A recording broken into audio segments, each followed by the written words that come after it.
እንኳን አደረሰን እንኳን አብሮ አደረሰ እንኳን አደረሰን እንኳን አብሮ አደረሰን እንኳን አብሮ አደረሰን እንኳን አብሮ አደረሰ የመስቀል ዳመራ ወዴትኛው በኩል ሲወድቅ ነው ብልጽግናና ጤናን ያመጣልናል የሚባለው? ወደ ሰሜን ወደ ምስራቅ ነው። እሱን ነገር ረስቼዋለሁ አላወኩም። ወደ ምስራቅ ነው መሰለኝ። ወደ ምስራቅ ነው። ወደ ምስራቅ ሲወድቅ ነው። ያው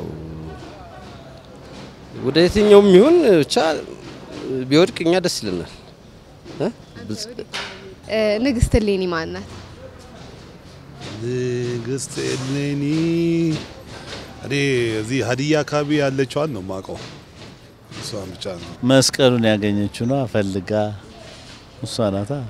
ንግስት እሌኒማ ንግስት እሌኒ ነሻ? ንግስት እሌኒ ያው ኢትዮጵያዊ ናት። አመጣጣን እንትን ባላቅም እንግዲህ ኢትዮጵያዊ መሆኗን አውቃለሁ። ንግስት እሌኒ ማለት ምን ነበር ጥያቄው? አጋጣሚ እንትን ነው። ንግስት እሌኒ ማለት ብስራት ይዛ የመጣች ነው።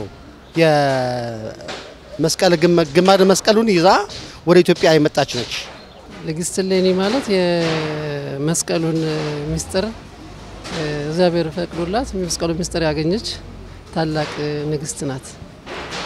ያ ማለት ለብዙ ጊዜ መስቀሉ ተደብቆ ነበረ። እሷ እግዚአብሔር ገልጾላት ደመራ በመደመር በጭሱ እንትን ብላ ተገልጾላት በጭሱ አማካኝነት ደመራውን ደመራ ጭሱ በሳያት አቅጣጫ መሰረት ያገኘችው ታላቅ ንግስት ዝባላለች ንግስት እሌኒ ማለት ነው። ለመስቀል የሚበላ ምግብ ተብለው የሚባሉ ከነሱ ክትፎ በቆጮ ያው ጥሬ ስጋም አለ። በብዛት ዳቦ ነው እኛ አካባቢ የሚጠቀሙ ማለት ነው። እዚሁ አዲስ አበባ እኔ አልኖርም፣ ግን ወደ ጎንደር አካባቢ ዳቦ ነው የሚቀርበው መጀመሪያ።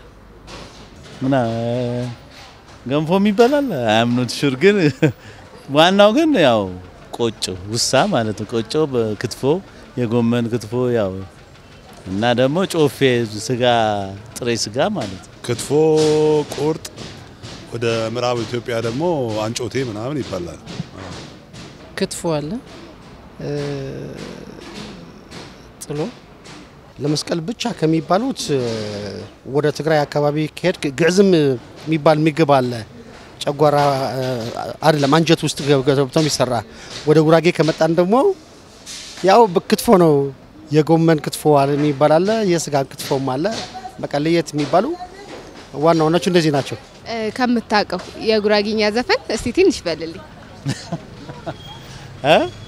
ዞዜን ነው ነም ዞዜ ምን አለ እጅ አልሰጣለ ብዙ አይደለም እኔ ያህዌ ያህዌ ነው። እሺ በጣም